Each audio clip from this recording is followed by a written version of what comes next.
I think Need for Speed Unbound may go down as the most hated modern Need for Speed game in history, or even the most hated Need for Speed game of all time. This game has been getting hate since the very beginning, and is still getting hate now when the game hasn't even been touched since November of 2024. It has almost been a full year and people have found new ways to hate on something that hasn't even changed.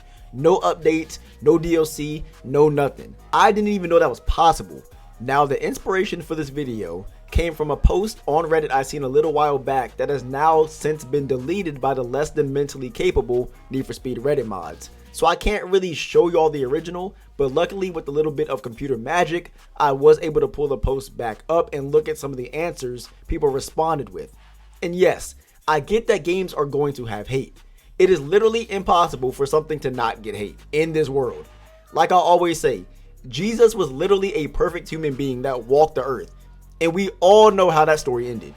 So yeah, I expect games to get hate, especially in the racing game genre since people are super critical. I also know that people tend to hate on the newest thing simply because it's new and isn't like what they are used to. In fact, there have been on multiple occasions people hating on Unbound when they don't even have a current gen system to even play the game on. Quite literally the definition of hating from outside the club. I scrolled through a lot of responses and it seems like a lot of the same things. The story, the music, the animation, all of the stuff we have always talked about in these types of videos. But the one thing I can never understand is why is it okay when other games do it, but not okay when it is done in Unbound?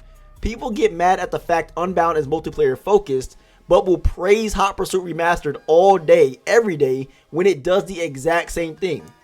Have any of y'all been on the single player free roam in Hot Pursuit lately? It's completely barren, literally nothing to do on the entire map. Yet they have a problem with how Unbound focuses on multiplayer. People want to complain and dog on Forza about how it's super easy and how races and money are given to you, but are upset when Unbound gives you a limited number of retries for a race, doesn't allow you to make $50 million in the first 2 seconds of the intro, and actually requires you to have basic money management skills. Don't even get me started on those who complain up and down that they want the races to be challenging, but get mad when the AI are challenging. What happened to y'all wanting the risk to be put back in Need for Speed? What happened to everyone wanting to feel like they were actually racing for a purpose? Y'all asked for this stuff. They put it in the game because y'all were asking for it. Or were y'all just talking just to talk and be different? But that's just for the single player. You got a whole other side complaining about how hard it is to make money now, currently. Back then, yes, it was difficult to make money, which remember, that is what y'all asked for in the first place, especially since people complained that Heat was throwing away money too easy by giving the players almost $100,000 for one race. So what did they do? They changed it by making it not as easy to get the same amount of money. People complained yet again, and then they added boosted events, they redid the profit you make on races, they added link ups, and they added lockdown, where it has been proven you can make multiple millions of dollars in not even 30 minutes of playtime. Why are people hating on how hard it is to make money? That doesn't make any sense. But the crazy part is, if they were to make it so that you start getting a lot more money, then people would start to hate on how easy it is to make money. Y'all wanted a grind, y'all asked for a grind, they gave you a grind. The story, we all know the Unbound story is cringe. I have made countless videos talking about that. But what I do not understand is why Unbound is getting the hate for a cringe story when Most Wanted had the exact same level of cringe. Y'all want to talk about how cringe the dialogue is in between characters, but don't want to talk about how cringe it was when Razor said he's going to take your car and then take your girl? That is extremely terrible. That is very cringe. That is possibly one of the most cringe lines I've ever heard in a video game, and it just somehow passes. Every single game has had terrible and cringe dialogue that makes you just want to turn the game off. I'm not out here trying to somewhat explain that the dialogue and story is not cringe and how it's the best story in the entire franchise, but I mean, come on people, we gotta be realistic. It's either all okay or none of it's okay. Need for Speed games reek of cringe. Some of the stuff the cops say over the radio in the older Need for Speed games, Honestly, it just ruins the entire experience and takes you out of the great feeling you had when you were running away from the cops. Payback was bad, Rivals was bad, Hot Pursuit was bad, Most Wanted was bad. We can legit just keep going and name every game that had even the tiniest piece of dialogue in it.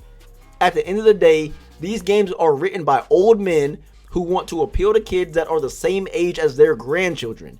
It's not gonna work because they don't really know or care enough to make it sound good and relatable. Keep in mind that these are the same people who praise Heat as a great game when it had no post-launch support and one single car.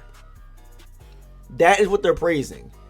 Heat has the problem of having one single car being the best at every single track in the game.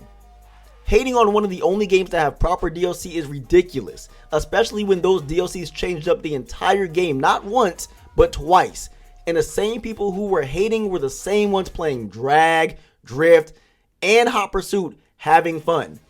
And if y'all want proof, go to the Reddit post. It will be in the description of this video. And I want you all to go and look at some of the Reddit accounts on the haters that are telling us how bad the game is. And you will see how many videos they have on their Reddit profile having fun on the game that they swear up and down ruin the Need for Speed franchise. I guess now that they're bored, it's back to the hate train, huh? The fact that we even got as much post-launch support as we did is saying something. What was the last Need for Speed game to get something brand new every single content drop, including new cars, a new handling model for not just racing but also for the drift side, new events, and a brand new huge open world PvP game mode that introduced bikes for the first time? Are we forgetting that this game literally has pioneered a new era into Need for Speed? Or are we just choosing to ignore that one aspect to continue hating on the game for its optional soundtrack? Then you got those who are saying that post-Kaizen Unbound handling is worse than 2015 handling, which is pretty much objectively thought of as some of the worst handling in Need for Speed history. I don't know what y'all gotta be smoking to think that it's affecting your ability to think. Unbound grip handling is the best we have had in the modern era of Need for Speed for sure, and I would even put it in top 3 of all time. Of course, the handling is going to have its issues with how cars react when driving over curbs, in the dirt, all that sort of stuff. But why is it not as big of an issue when the older games also have those exact same problems that never got fixed? Y'all aren't hating on those. It seems like y'all just forgot about that, huh? I could maybe see where people were coming from if they said the handling in the beginning of Unbound, because it was a little bit weird, more so on the drifting side than the grip side. But after the updates, both sides are amazing. They literally revamped the entire way of drifting to a point where you can actually get the proper angles and actually take turns in a more fluid and flexible style. Let's not pretend that 2015 has a better handling model when the cars are barely even controllable. Bottom line is, people, y'all can't be out here hating on Unbound when every other game you've played got the exact same issues, but you somehow ignore those. I remember when I did a review on Hot Pursuit Remastered and only reviewed the single player side, it was suddenly a huge problem and people said I wasn't experiencing the whole game. Yet when people want to talk about Unbound, they always want to say that they stayed in single player or how they didn't try multiplayer. How does any of that make sense? That just goes to show that how backwards the Need for Speed community actually is, and to be honest, it's sad. I guarantee that if people would agree on anything, the games would have been able to get better because the devs know what we like. Unfortunately, that seems impossible. If you enjoyed today's video, make sure to go ahead and drop a like, subscribe, and I will see you all in the next one.